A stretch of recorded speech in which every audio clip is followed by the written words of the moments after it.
Betting for breakfast. The madness has begun. Sun's out, fun's out. It's a gorgeous day to bet every college basketball game on the board, and we're going to talk about them all. I'm Mark Drumheller from Fox Sports The Gambler. I'm here with Dave Gleckner. Dave, Oral Roberts got the party started yesterday for sure with the big upset from Ohio State. What were some of your takeaways from what we saw yesterday on the board? Well, it rolls from Thursday night, right? And they got it right Thursday night. They had 4 matchups, and each one got down to the last minute of the game, 2 going to overtime. And I took a little bit of that away again yesterday. I think they had 3 overtime games, very competitive games. You have a tournament where there's not a wide margin between these teams, even the better teams. Oral Roberts, a lot of fun. They had the leading scorer in the nation, A. Smith. He wouldn't let them lose, and it was fun to watch. Ohio State definitely took a little bit of the choke at the end there. And these big teams, and you're seeing it, when they get drugged late into a game versus the underdogs, there's a lot of pressure on these kids. And the underdogs play without any care, freedom, loose. So I think we're going to see a little more of that today. Yeah, I think so too, man. And it is so much fun. I mean, the underdogs is what makes March Madness. But I do think that there is some substance to. I heard a lot of talk. A lot of people I really respect were talking about how some of these teams, Iowa, Ohio State, teams that I was very low on coming into the tournament, might be getting too much credit just from playing in the Big Ten with these adjusted rankings, and Ken Pom and all these other sites, they use adjusted efficiency, offense, defense. And these teams are almost getting credit for playing each other because all the top 10 teams are in the Big Ten. And, you're kind of seeing that, Ohio State's defense might not be as good as they were kind of, expected to be. And I think you're going to see the same thing with Iowa. I'm not saying Iowa is going to lose outright today in the first round, but I do think that they're very susceptible, especially in that second round matchup with Oregon. Yeah, you're so right. It's a flat out freaking joke what they did with the Big Ten. 4 teams with 1 or 2 seeds. Ohio State had a 24-9 record. Name me a 2 seed that had 9 losses before. They got their 10th yesterday, obviously. And, they had lost 4 in a row going in the Big Ten tournament. Okay, you beat a Michigan team that, didn't have one of their best players. And now you all of a sudden catapult back up to the 2 line. Where you look at ACC, which I'm partial to, and the best they could get is a 4 seed. Regular season champs, Virginia get a 4 seed. Florida State gets a 4 seed. Georgia Tech, I even thought got really raw deal yesterday, playing in the 8-9 game. ACC champs end up in a 9 seed. And they were 3rd in the regular season. So yeah, this Big Ten love was on display full yesterday. It's a joke. They're not that good.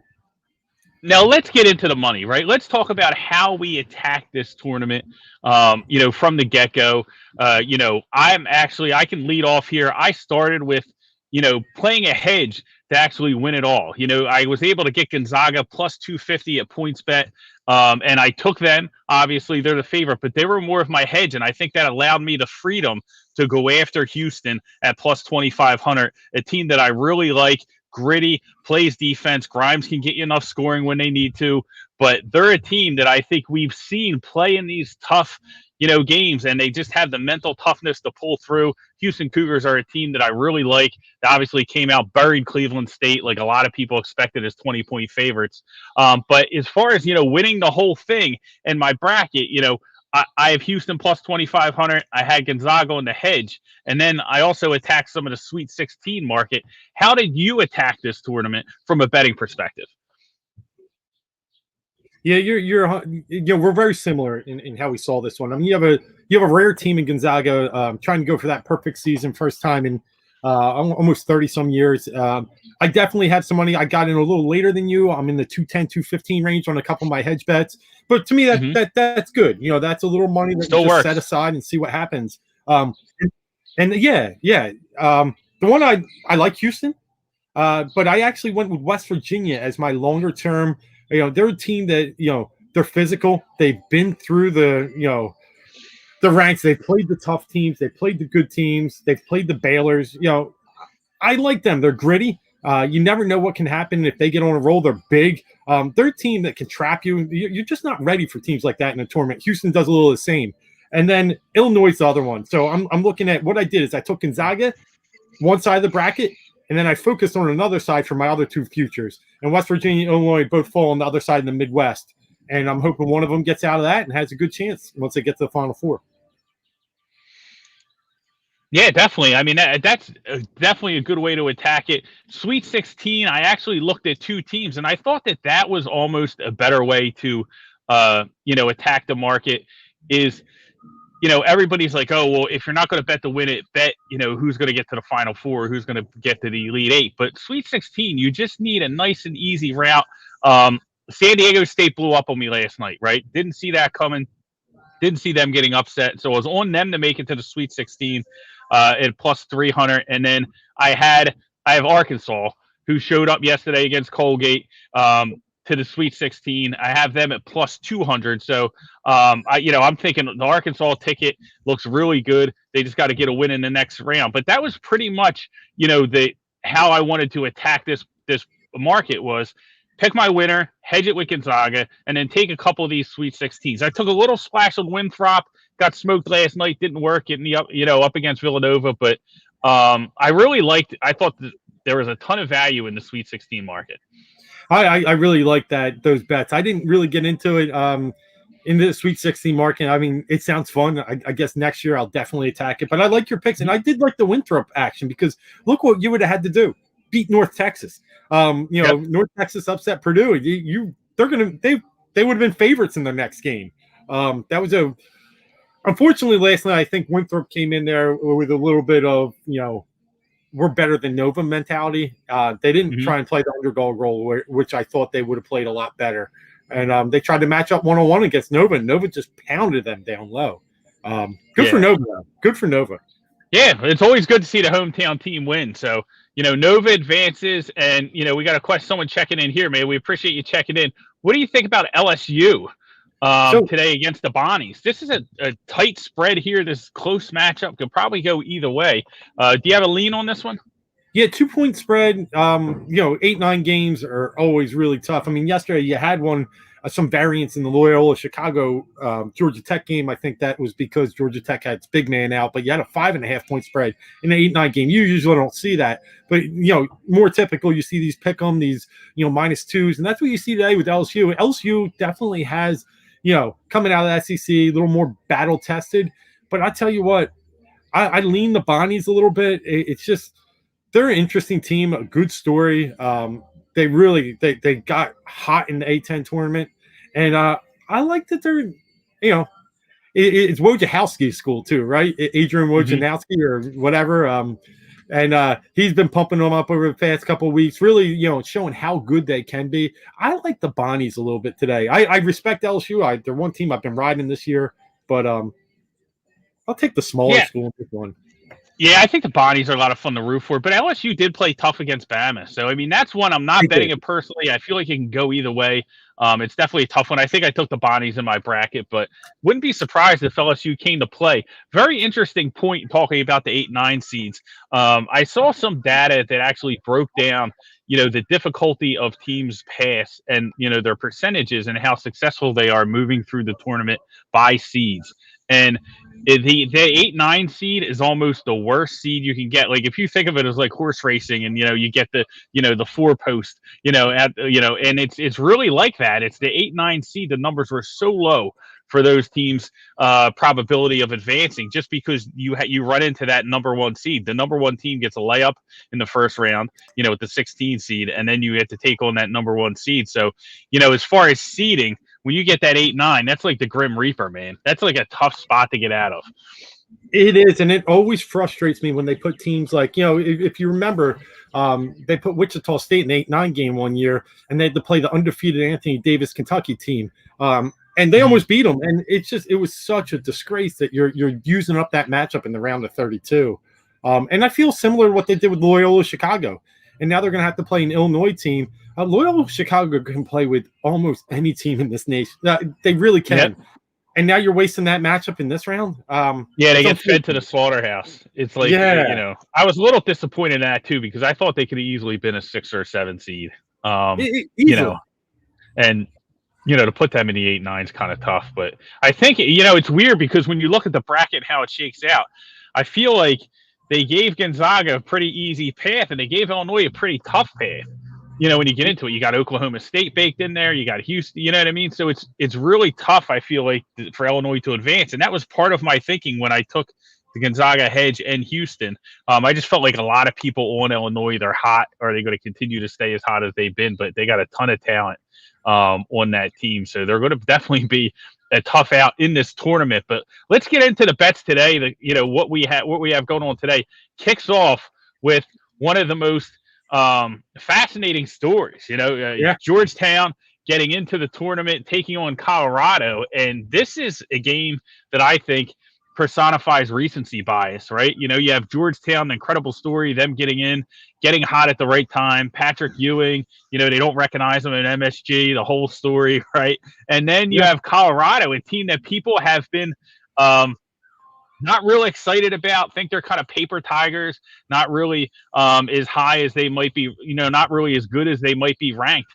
And a lot of people weren't surprised to see them fall to what is looking like a complete buzzsaw in Oregon State. The Beavers are taking no prisoners right now. But watching them fall in that Pac-12 tournament, and, so the public very low in Colorado, very high on Georgetown. We're looking, I think it opened at 6. We're looking at a 5.5 point spread. How do you see this one, Dave? Yeah, and I'm going to look at this similar to what we got to see last night. And you brought up Oregon State, a team that also went, ape, what, and was a buzzsaw through the Pac-12 tournament. And then they get here with a 12 seed in the NCAA tournament. And that game was never close. They smoked Tennessee, double-digit lead at halftime, and I don't think it ever got, closer than that in the second half. I like the same with Georgetown a little. You get that momentum, you get that, energy, you start playing the way that your coach has always envisioned. And especially in this short year where it's very hard to predict teams based upon COVID breaks, based upon, scheduling inconsistencies. But what was consistent is they got to play consecutive for a week there and get on a roll. And I like Georgetown in this matchup. I think that benefits them. And obviously you got the history of the 12-5 game. They're playing really well. Colorado, like you mentioned, they got one great player, McKinley Wright, the fourth, and the point guard who can do it all. But outside of that, they struggle in a lot of key areas. And Georgetown is a more well-rounded team. I like the Hoyas.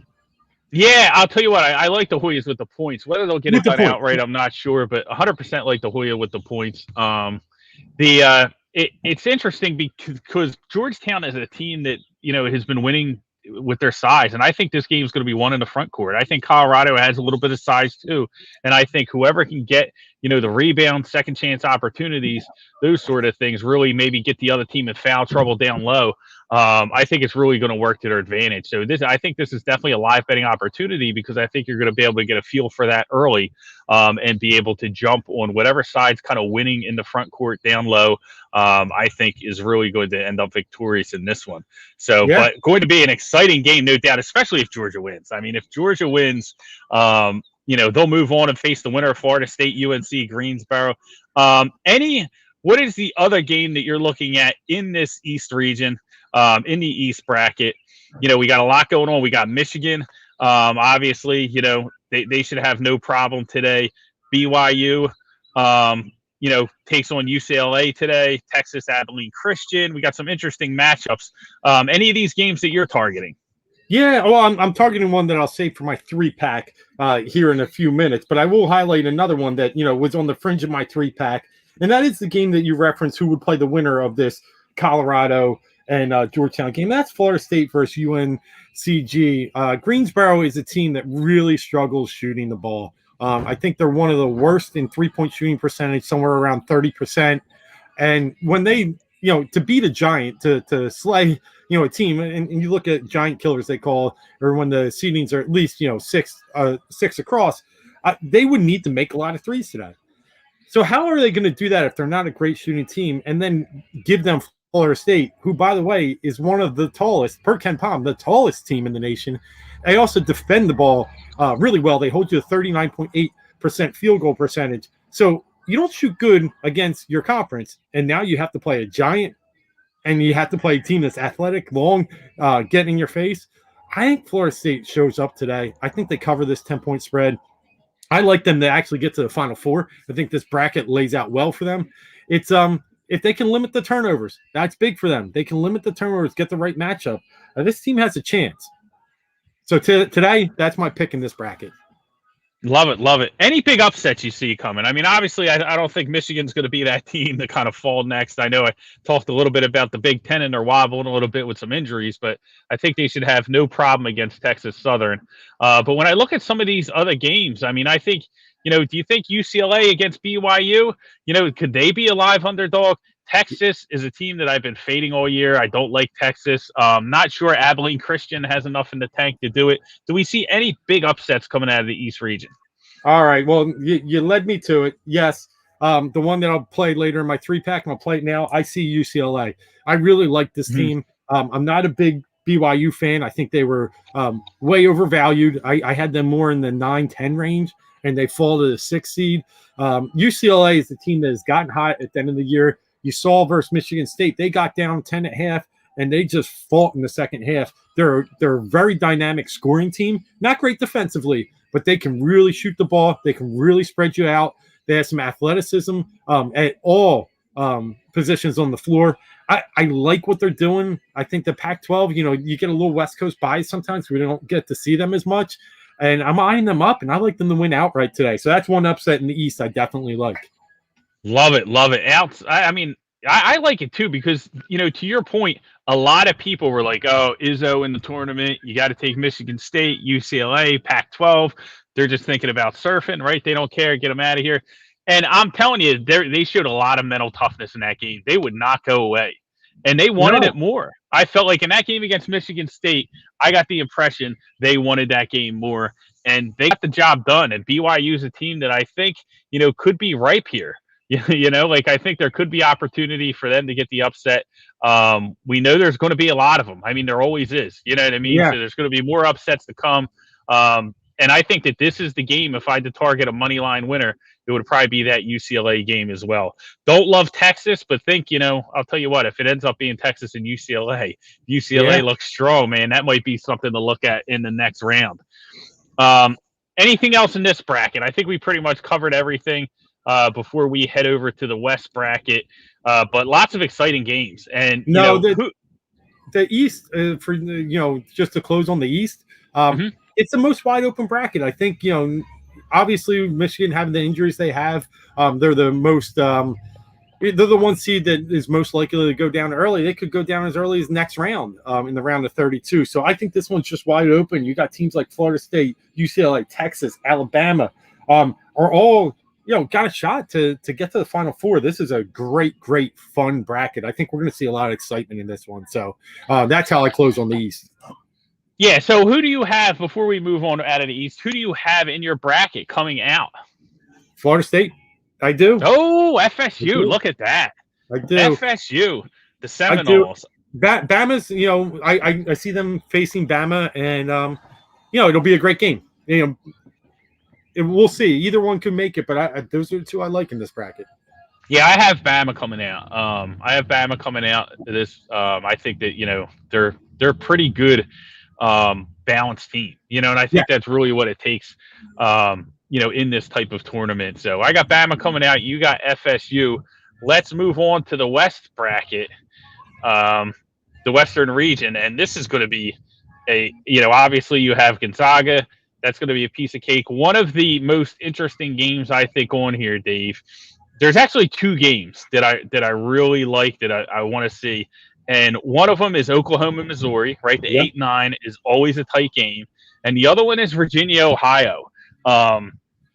Let's start with Oklahoma, Missouri, though. These are two teams very evenly matched. Seeing a lot of people in Missouri starting to fade Oklahoma. I know Oklahoma is coming in, not at full strength. What is your take on the Sooners and Miz? Yeah, so 8-9 games. It's a 1-point game. It's a great matchup. It's one that everybody should be thirsting to see. And yeah, I was really leaning Oklahoma all week until we got the news that their second leading scorer, Davion Harmon, tested positive for COVID-19, and there's the fluctuation and the uncertainty of this tournament in a nutshell. And now they're going to have to man up and replace his scoring, which I think is going to be difficult for Oklahoma. But sometimes when you got that man down mentality, no one expects you to win. You get that one game. That's all you got to do, because Harmon, he would miss the next game too, but he could come back next weekend if somehow, some way, things align right for Oklahoma. I like them in this one game man down situation. Oklahoma, I feel like the Big 12 was a better conference than the SEC. They beat some really good teams. They beat Oklahoma State. They had some battles with Baylor. They beat West Virginia. So to beat Texas. So I like Oklahoma in this one today. Probably, going against the public a little, which I'm good with. I do too. And I think that there's a lot to be said about that being down and having everybody count you out mentality, especially in a tournament where it's one and done. You strike and, you slay the enemy and move on, and they go home. And let's be honest, right? Oklahoma, a lot of people are at them because they're not going to have Harmon, right? And they're 0-7 against the spread in their last 7 games, right? So, and that told me that perks up, right? Because what are the odds they go 0-8, number one, right? I always look at it the other way. Like, what are the odds they go 0-8? And number two, like, the market is going to react to that. So you're going to get, Oklahoma on a discount here just because they've been losing everybody money. And then on the other side of it, you have Missouri. Let's not act like they've been hot, right? 2-7 against the spread in the last 9. So it's not like they're going up against an Oregon State, some kind of, team that's been red hot. I think that this is a good spot for Oklahoma. I like them here. And then of course they get fed to the wolves against Gonzaga. All that, rah man down mentality is going to go. It's going to go out the window when you run into the Zags. But it'll be a fun win for them if they can get it done today. But I agree with you. We're on the same side there. Boomer Sooner. I like it, and we all looked the at way. it the same way. I like that we looked at it the same way, the man down kind of mentality, because for a while there, Georgia Tech had the same thing last night, and then they were rolling on Loyola Chicago. They just couldn't hold it off without Moses. But that man down mentality, Villanova had it last night. I was heavy on Winthrop. I missed that game, so I'm not going to let it miss me today. Yeah, I agree with you 100% there. I think that it's two evenly matched teams, and like I said, if they're going up against a hot team, I'd look at it different. But I like the Sooners here. Let's go to the other game that I think is very interesting: Virginia, Ohio. Now this is a game that opened up at 10.5. I jumped on this immediately. I got Ohio at 10.5. It is all the way down to 7. And this is a situation much like Winthrop, Villanova. You see a couple of these games where the odds come out. People hop all over one side, and then you start to see a lot of contrarian plays coming out as the game gets closer. A lot of people saying, well, everybody's on this side. I don't know if I want to go here. You know what I mean? And but I think that Virginia team, they're all defense. Ohio is a team that can score. So I think that tells me that they can keep this close. The 10.5 I love. Even at 7, I still think Ohio's the play. How do you see this one? Hey, it's funny you mentioned that. What you just said is what Virginia's reputation is. But Virginia's actually not that good of a defensive team this year. They still are good, but they're not like that, top 5, 10 in the nation. They're actually a better offensive team this year than they are defense. And that usually is not what we think of Virginia. And then you have to reel in the fact that they were on the COVID protocol, missed the last half of the ACC tournament. They didn't get to fly to Indianapolis till yesterday. I think it's a tough ask of Virginia to be able to get up and have continuity going in this game. You're talking about an Ohio team that ended up winning the MAC, and not only did they win the MAC, I think they smoked Buffalo, if I remember right, beat them by 15. This is also a team. Yeah, Ohio. And correct me if I'm wrong. 2nd, 3rd, 4th game of the season, lost to Illinois by only a bucket. So they have been tested. They played the top. They played the cream of the crop. They started off slow.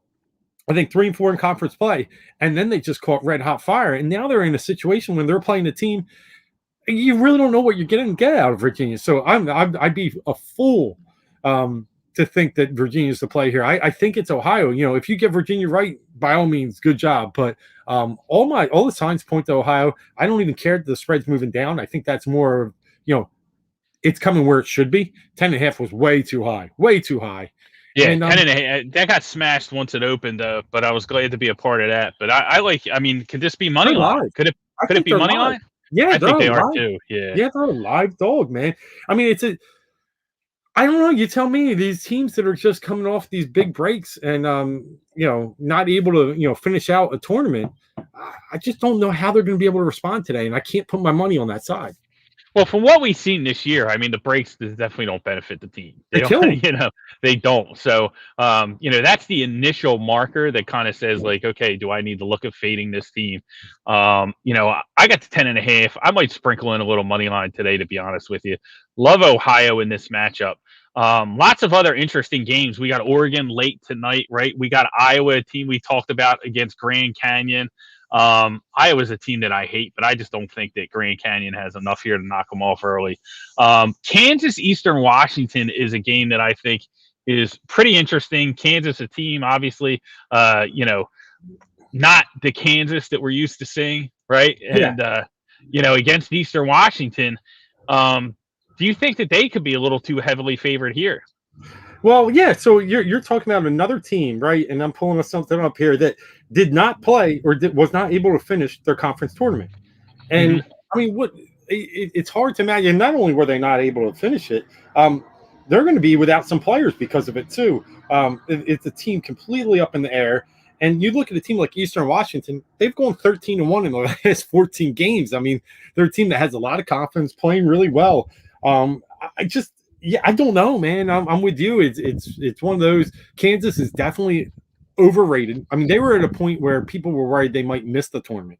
Back in early January. Yeah, they played better. They closed out the year, but to get up to a 3 seed and then now get the season halted on you, and then now you have to come back and play a team that's playing with confidence and fire. Not calling it outright, but in here, I really would side towards the underdog.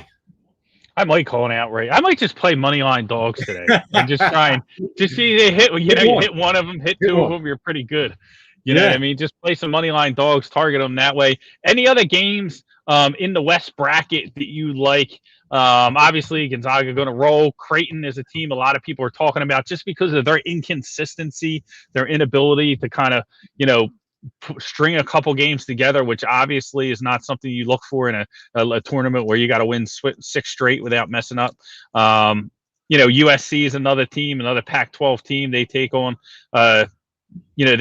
Drake. Any other games here that you're looking at? You think there might be some value on the board? Yeah, I'm looking at the 7-10 game.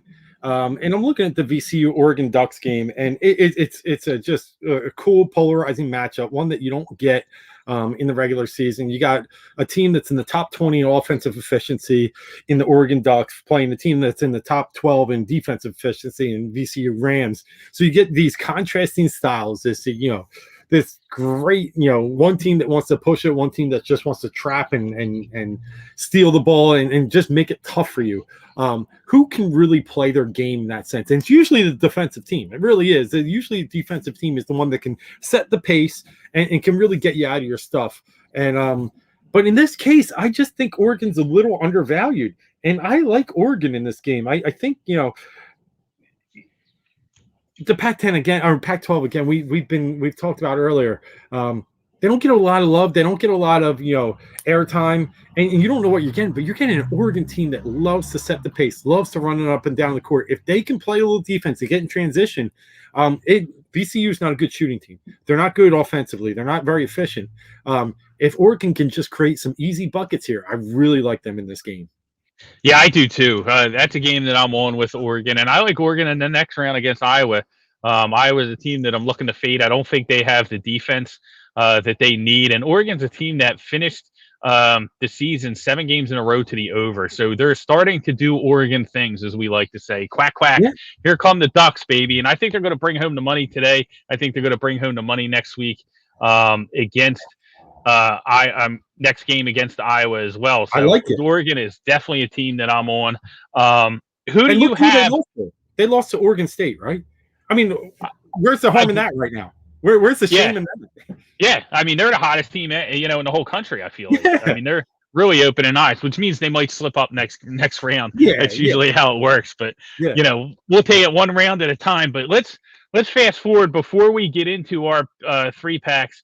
Let's talk a little bit about who you have coming out of the West and why. Well, it's the Gonzaga Invitational. And I think we all there's no shame in being a little square.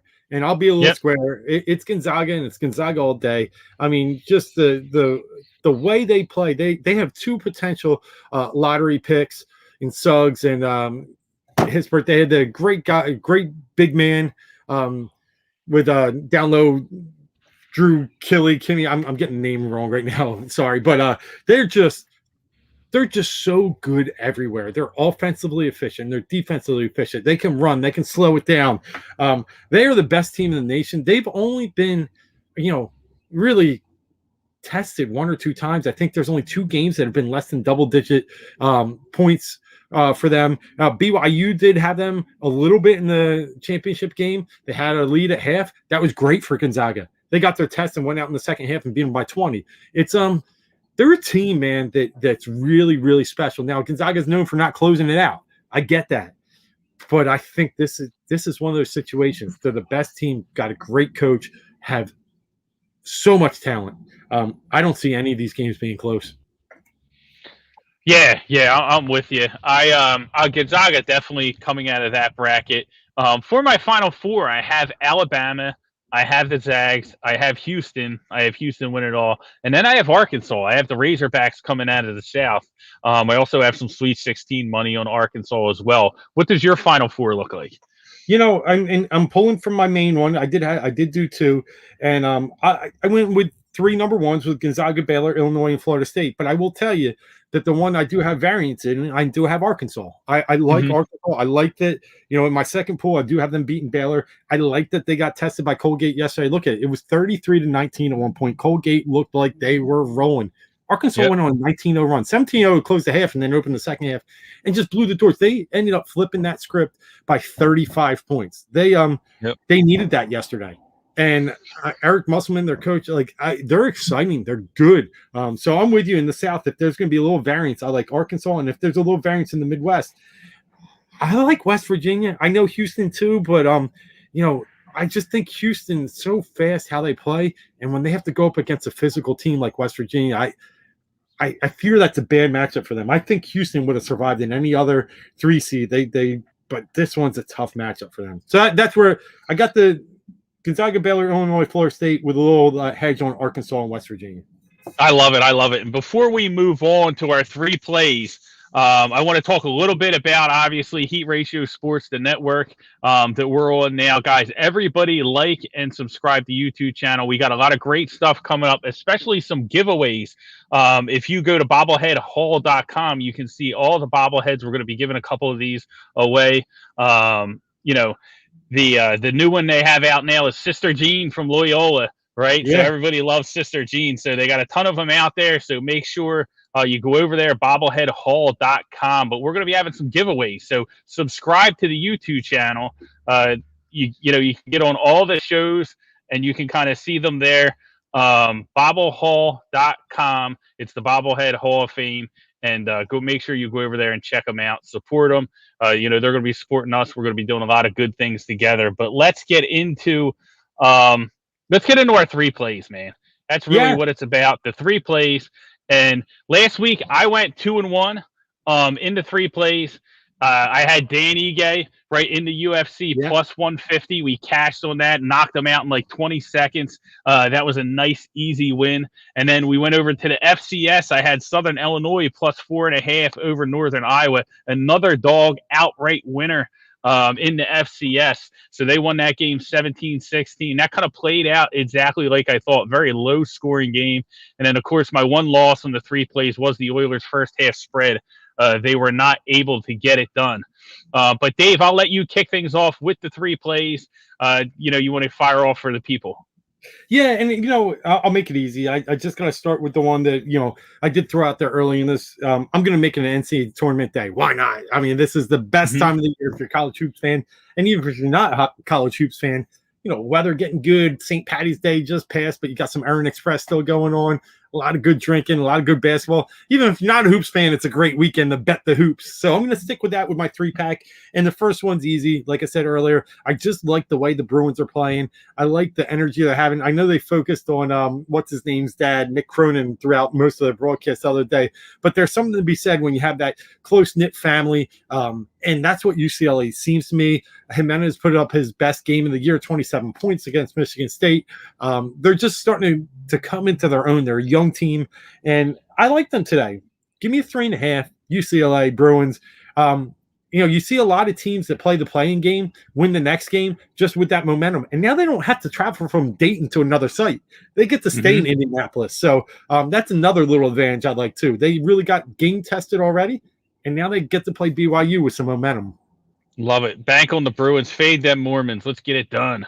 I'm going to start things off with the FCS college football. I have 3 plays this weekend, but I'm going to give you the best one that I like, and that's the biggest showdown of the week. Second-ranked North Dakota against fourth-ranked North Dakota State. The Bisons typically own the FCS. Not this year. They're a different team, and to be honest with you, I'm catching 3 points with North Dakota. It's down to 2.5 in some spots, but I'm not sure why the Bisons are favored, to be honest with you. I definitely think you're paying a price for the Bison's name, and we're not really based on what they've accomplished on the field. North Dakota, the Fighting Hawks, 4-0. They got wins over 6th-ranked South Dakota State, 5th-ranked Southern Illinois, and oh, by the way, that Southern Illinois team trounced North Dakota State 38-14. So, I mean, this is a Fighting Hawks team averaging 33 points per game against top competition. They're battle tested. The Bisons last week benched quarterback Zeb Nolan. That wasn't working out. They were throwing for like 120 yards per game. Can't take advantage of their superstar wide receiver, Christian Wilkins. And, they're probably going to go with Cam Miller here. But when you make these sort of changes, Dave, you know how this works in football. It's a signal that you really don't have a quarterback, right? Yeah. And both these teams are really strong against the run. 3 and 2.5 yards per carry, respectively. So nobody's going to run the ball well. And against Southern Illinois, though, the Bisons got ran on for 170 yards. So I think that when we look at these run defense and the statistics, I think that North Dakota's had the tougher schedule so far, and they played better against their common opponent in Southern Illinois. I think the market is just late to the party here, and they're just holding on to the Bisons as the prominent team in the Missouri Valley. And I just don't think they're even top 3 in the conference. I think Southern Illinois is better. I think South Dakota State's better. And I think this North Dakota team is better. So I'm going to side with the Hawks here. I'm going to take the points. The Bisons are just one-dimensional, and I don't think that's enough when you're playing against the top teams. Yeah, and you know what? You're starting to hit your stride in FCS. I like it today. I like it. I mean, those Dakota teams have been all over the place, but when you see value like this and you see a better team, I like the pick, man. I think it's really just one of those things where like the Bisons North Dakota State has dominated for so long that everybody just expects them to kind of flip the light switch on and be the best team. And I don't think it's going to happen this year, especially in a spring season. I just don't think they're good enough. Yeah. I like it. I like it. So, like I said, I'm going to stick with my second pick. I'm going to stick with the hardwood. I'm going to stay in the NCAA tournament here, and I'm going to go with the USC Trojans -6 today against the Drake. Now, the Drake is a great story. They rode the Drake a lot this year. They won 18 in a row to start the year. They actually covered, I think, their first 19 games, somewhere around that. And overall, they're 21-4-1 against the spread. They're a cash machine that you just you don't get to see every day. I saw one thing: if you put 100 on all their games early in the season, you could have turned that into some and kept rolling it. Oh man, it's in the 5-6 digit range. The Drake is good. The Drake is fun, but the Drake really struggled against Wichita State the other night. They were fortunate to get out of there with a victory. USC, yeah, they've lost 4 of the last 8, but again, you're playing in a better conference. You're playing against the better competition. Drake had lost to a team with 7 wins. I forget exactly who they were, by 15. They got beat bad by double digits by one of these bad teams late in the season. Drake doesn't put up a lot of points either. Now, USC is they're tall, they're big, they get the line, they're solid on the boards, they're a good defensive team. In a defensive struggle, I would usually say take the points, but not today. I just think I think Drake has kind of started to hit their they've got as much as they can out of this season. And I think USC is one of the better players in the nation. And I like them today with the 6. And you're looking at a game, what's this, a 6-11 game? And you got a 6-point spread, pretty wide spread. It's telling me something. Yeah. Listen, everybody made a ton of money on Drake this season. Don't give it back now, right? Don't give it back now. The ride was fun, but the ride is over. Lay the points with USC. Love that play. Yeah, just last point, the guy was talking about USC, Evan Mobley. He was the Pac-12 Player of the Year as a freshman. a kid you really want to watch today. If you're watching college hoops to look for the NBA, this kid's going to be playing on a pro team sometime soon. So just something to keep an eye out for. Go ahead, man. Awesome insight. Awesome insight. Now, I'm going to move on real quick to the UFC tonight. Small card, but I like Derek Brunson in the main event tonight. I got him at a dog at plus 145 against Kevin Holland. Kevin Holland is a rising superstar in the UFC, but Brunson is a guy we saw against Edwin Sebastian. He's a guy who can stop the height train. He's very good wrestler. I think he's going to be able to overpower Holland here and really wear him down, especially in a 5-round fight. Brunson is a guy whose career started the same way Holland's is, right? He was, the up and coming, the next big thing, had crazy highlight reel knockouts, but he has a strong wrestling base as well. And, then he started, fighting elite competition, Adesanya, all the top guys in that division, and he kind of fell off a little bit. Roll Mary. So he's not that guy who's not your elite top 5 guy, but he's in that next tier. And I just think his veteran experience in the cage and his wrestling is going to be too much for Kevin Holland tonight. Getting him at a dog price here, plus 145. I love it. I'm going to go with Derek Brunson. Derek Brunson tonight, plus 145. Nice. I like it, and you've been good in UFC, especially when you dial in exactly where you want to go. And that's on ESPN Plus tonight, right? Yeah, should be. Yeah, not a lot on the card that I like, but I do have another play on the undercard, but just 2 plays tonight. But Brunson is really the big one I like, plus 145. I think this should be like even, if anything. And so I think you're getting good value with the dog here. I think he has more ways to beat Holland. We saw Holland get clipped a little bit in his last fight, so showed a little bit of vulnerability. I think Brunson's able to take it home.